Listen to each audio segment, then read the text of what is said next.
Ամերիկայի հայտնագործում, իրադարձություն, որի արդյունքում հին աշխարհի բնակիչներին ծանոթ է դառնում երկիր մոլորակի արևմտյան կիսագունդը՝ Ամերիկա աշխարհամասը։ Այն բաղկացած է երկու մայրցամաքից՝ Հյուսիսային Ամերիկայից և Հարավային Ամերիկայից։ 1492 թվականին իտալացի ծովագնաց Քրիստոֆոր Կոլումբոսը առաջին անգամ արշավել էր Արևմուտք հայտնաբերելու Եվրոպան։ Հնդկաստանին միացնող ամենակարճ ծովային ճանապարհը, քանի որ նախկին ցամաքային ուղին, որով անցնում էր Մետաքսի ճանապարհը, ամբողջությամբ նվաճվել էր Օսմանյան կայսրության կողմից։ Կոլումբոսը իսպանական թագավորության նավատորմով կատարել է նման 4 արշավանք։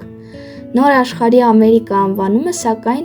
բաժին հասավ մեկ այլ իտալացի ծովագնացի՝ Ամերիկո Վեսպուչիին։ Նա Ամերիկայում առաջին անգամ հայտնվել էր 1499 թվականի մայիսին Կոլումբոսի քարտեզների շնորհիվ։ Այստեղ նա հիմնադրում է նոր բնակավայր՝ Վենեսուելան։ 1500 թվականին նա վերադառնում է Պորտուգալիա։ Կան եզրակացություններ ու փաստեր, որ մինչ այդ Ամերիկայում ոտքի էին դրել փյունիկեցիները, չինացիները, վիկինգները, ճապոնացիները և այլն։